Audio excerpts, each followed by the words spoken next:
दशकों से लंबित योजनाओं को पूरा करने और उन्हें अंजाम तक पहुंचाने का कार्य नरेंद्र मोदी सरकार ने किया है। आज उसमें एक नया अध्याय जुड़ रहा है। संसद के नए भवन का निर्माण भी एक ऐतिहासिक विषय रहा है, जिसको नरेंद्र मोदी सरकार ने पूर्णता प्रदान की।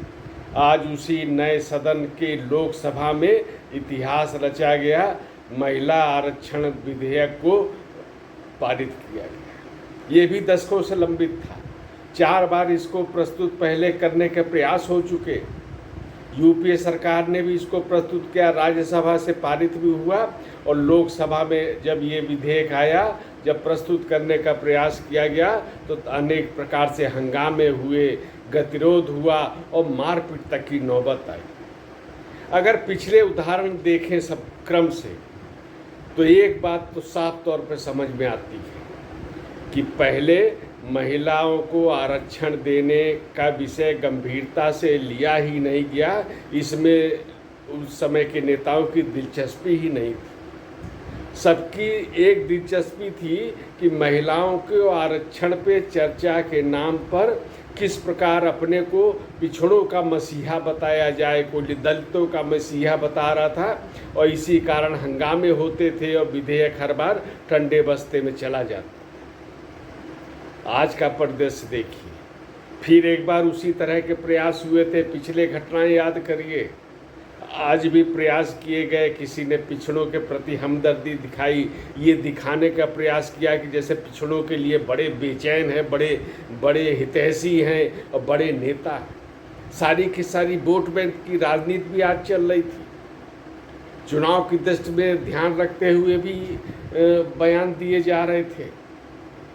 और फिर एक बार वही प्रयास की, कोई दलितों के लिए परेशान था। यहाँ तक भी हद हो गई कि एक तृणमूल की एक सांसद ओवैसी, ये लोग तो अल्पसंख्यकों मुसलमानों के लिए भी सीट रिजर्व करने की बात कर रहे थे, जो संविधान के अनुसार ही गलत है।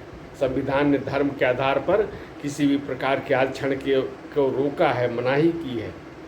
आज भी वही प्रयास किए, लेकिन नरेंद्र मोदी की सरकार की जो इच्छा शक्ति है, जिस प्रकार के जो प्रयास किए गए अपने को पिछड़ों का मसीहा बनाने का, दलितों का मसीहा का, उन सब को आईना दिखाने का काम सत्ता पक्ष के सदस्यों ने किया है।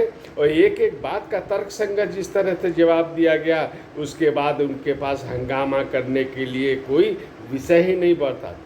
और पूरे देश में लाइव टेलीकास्ट भी हो रहा था, इसलिए राजनीति के जो सत्ता पक्ष के तर्क थे उनको काटने की स्थिति नहीं थी। जो विधेयक पहले पारित नहीं करा पाए, सोनिया गांधी, राहुल गांधी लगा इतने बेचैन कि पिछड़ों के लिए आरक्षण होना चाहिए। ये भी पहले महिला विधेयक पारित होने दीजिए और फिर जो इस पर चर्चा होगी, जो बेविचार होना चाहिए, जो होगा आगे किया जाएगा। लेकिन आज दूसरा जवाब इन लोग को देना होगा, जो आज भी राजनीति कर रहे थे, जो पिछले 4 बार राजनीति करके इस विधेयक को जिन्होंने पारित नहीं की होने दिया, उनको ये जवाब देना होगा कि अगर वो अपनी पार्टी में उनकी पिछड़ों की प्रतिशत क्या है, उनके संगठन में किस प्रकार की टिकट वो बांटते हैं, उनको किसने रोका है। 30%, 50% जितने चाहिए इस संगठन के सदस्य दीजिए। तो आज भारतीय जनता पार्टी की ओर से अमित शाह ने भी जो जवाब दिया, जो अपने को मसीहा, जातिगत मसीहा बताने का प्रयास कर रहे हैं, उनको अमित शाह का भी जवाब सुनना चाहिए था कि अमित शाह ने कहा है कि भारतीय जनता पार्टी में इस समय सर्वाधिक विधायक, सर्वाधिक सांसद और सर्वाधिक मंत्री ये पिछड़े वर्ग के हैं। प्रतिशत के हिसाब से, संख्या आदि के उस हिसाब से नहीं, तो प्रतिशत जो है वो लगभग 30% से ज़्यादा है, आसपास है।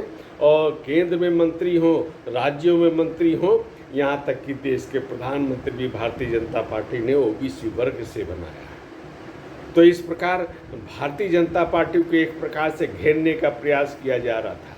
ये दिखाने का प्रयास किया जा रहा था, विपक्ष ने आज भी किया कि वो ओवैसी के, दलितों के बहुत हितैषी है, भारतीय जनता पार्टी नहीं है। तो इस तरह का वो जवाब कभी विपक्ष को आज जवाब भी मिला है, और भारतीय जनता पार्टी और नरेंद्र मोदी सरकार को इसका श्रेय भी देना चाहिए कि महिलाओं के लिए भी जो दशकों से एक प्रकार की चर्चा चली आ रही थी, उसको भी, उस सपने को साकार करने का काम भी इस सरकार ने किया है।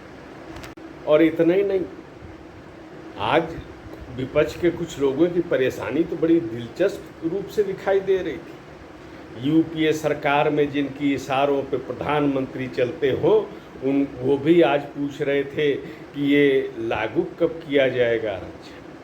कोई पिछड़ों की संख्या बता रहा था। इतनी बेचैनी, इतनी बेकरारी, जब खुद सत्ता में थे तब कितने गंभीरता से प्रयास किए, ये भी बताना होगा। और आज जिस प्रकार नरेंद्र मोदी की सरकार ने इस विषय को गंभीरता से पूर्णता तक पहुंचाया है, उस पर भी विचार करना। परिसीमन होगा, ये तय बात है, इसमें समय भी लगेगा, ये भी तय बात है।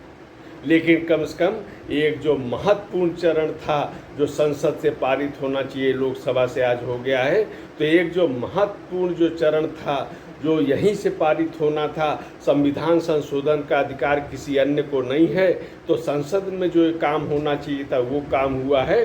और परिसीमन के आयोग का भी जवाब दिया गया कि ये भी आयोग करेगा, ये काम सरकार का नहीं, कोई सरकार करेगी फिर पक्षपात के आरोप लग सकते हैं।